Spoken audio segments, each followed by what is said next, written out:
नमस्कार दोस्तों, राधे राधे, जय जय श्री कृष्णा। दोस्तों, हम जब एक नवनिर्मित मकान का निर्माण करने की जब योजनाएं बनाते हैं तो सबसे पहले हमें भूमि का निरीक्षण करना चाहिए।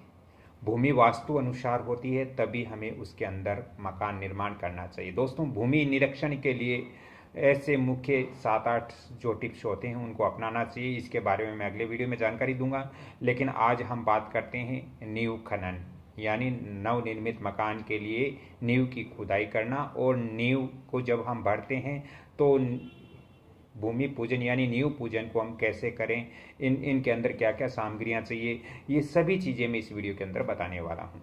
दोस्तों, नींव जो हम खुदाई करते हैं वो ध्यान रखना चाहिए कि सूर्य उदय से पहले नींव की खुदाई नहीं करनी चाहिए, और शाम को सूर्य अस्त के बाद में भी नींव की खुदाई नहीं करनी चाहिए।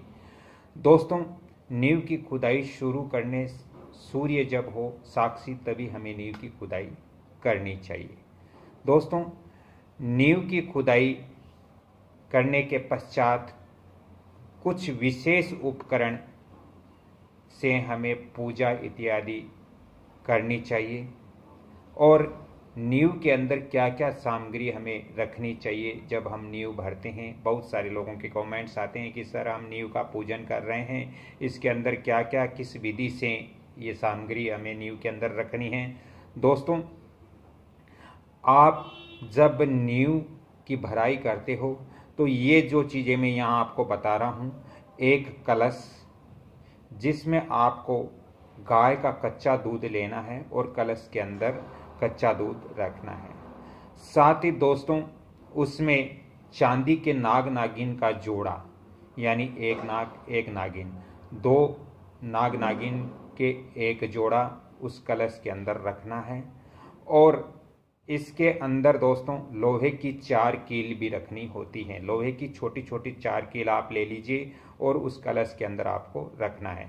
दोस्तों, कलश के अंदर हल्दी की 5 गांठ भी, उसके अंदर साबुत जो हल्दी होती है उसकी 5 गांठ भी उस कलश के अंदर ही डालनी है।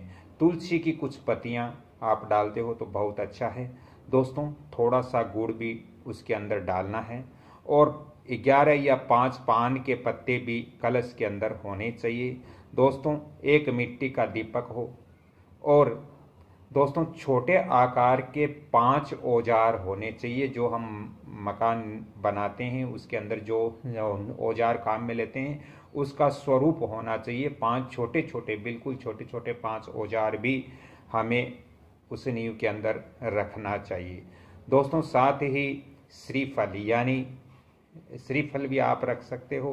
दोस्तों, इसके अलावा नारियल भी आपको उसके अंदर, जो नींव होती है उसके अंदर आपको रखना चाहिए। शहद, थोड़ा सा शहद भी अंदर रखना चाहिए। और पंचरत्न और पंचधातु, ये भी आप नींव पूजन करते हो तो नींव के अंदर आपको रखना चाहिए। दोस्तों, इसके अलावा आप पंच धातु के साथ साथ यदि आप श्रीयंत्र भी यदि आप अपनी नींव पूजन के समय नींव के अंदर रखते हो तो बहुत अच्छा है। चांदी के आप 5 सिक्के भी नींव के अंदर रख सकते हो। दोस्तों, इसके अलावा आप कोई भी धार्मिक पुस्तक, छोटी पुस्तक हो, वो भी आप नींव के अंदर रख सकते हो। और इसके अलावा नींव के अंदर शिलाएं रखी जाती हैं जो बिल्कुल साफ सुथरी शिलाएं होती हैं, और ये पत्थर की शिलाएं होनी चाहिए। ये हम जब नींव रखते हैं तो पत्थर की 4 शिलाएं रखनी चाहिए। दोस्तों, शिलाएं रखते समय हमें ध्यान रखना चाहिए कि शिलाएं पहले हमें अपने घर के जो नेतृत्व कोण होता है, दक्षिण पश्चिम के बीच का डायरेक्शन होता है, उस दिशा में सबसे पहले शिला रखनी चाहिए। और 4 शिलाएं रख करके उनके बीच में ये सारी सामग्री जो मैंने बताई है वो रखनी चाहिए। दोस्तों, इसके साथ ही नींव की खुदाई का कार्य हमें हमेशा ध्यान रखना चाहिए कि जब हम नींव खोद रहे हैं अपने मकान के लिए तो नींव की खुदाई है वो ईशान कोण से शुरू करनी चाहिए, यानी पूरब और उत्तर के बीच का जो कॉर्नर है उससे शुरू करनी चाहिए। और नींव जब हम भरते हैं दोस्तों, वैसे तो ज़्यादातर नींव जो भरते हैं वो नेतृत्व कोण के अंदर भरते हैं, दक्षिण पश्चिम के बीच में, लेकिन इसके भी अलग अलग मास के अंदर अलग अलग दिशाओं में नींव भरी जाती हैं। इसके बारे में भी मैं आगे अगले वीडियो के अंदर आपको जानकारी दूंगा।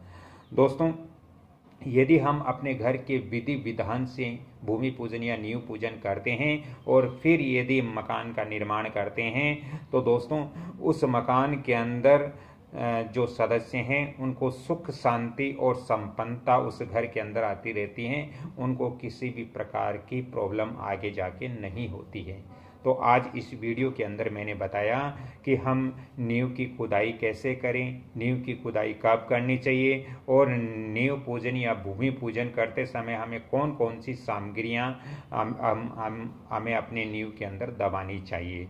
दोस्तों, नींव का पूजन करते समय आपके जो भावना है, जो आपका मन है वो स्थिर होना चाहिए और आप नींव जो लगाते हो घर की उस समय आपका लगन भी स्थिर होना चाहिए, ये बहुत जरूरी है।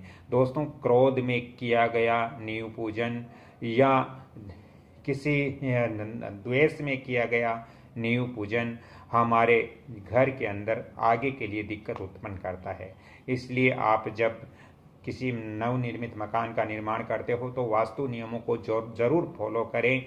आप पहले वास्तु विशेषज्ञ से अपनी भूमि का निरीक्षण करवाएं, उसके पश्चात आप नींव के मुहूर्त के लिए किसी पंडित जी से संपर्क करें। इसके बाद आप नींव विधि विधान से नींव की आपको भराई करनी चाहिए और नींव विधि विधान से ही आपको नींव की खुदाई करनी चाहिए। दोस्तों, उस समय आप गणेश पूजन, वास्तु पूजन, भूमि पूजन इत्यादि, नवग्रह पूजन इत्यादि करके आप शुभ कार्य प्रारंभ करें। यदि आपको ज़्यादा ही आवश्यकता हो तो मैं आपको फ़ोन नंबर भी दे रहा हूँ 7901718402।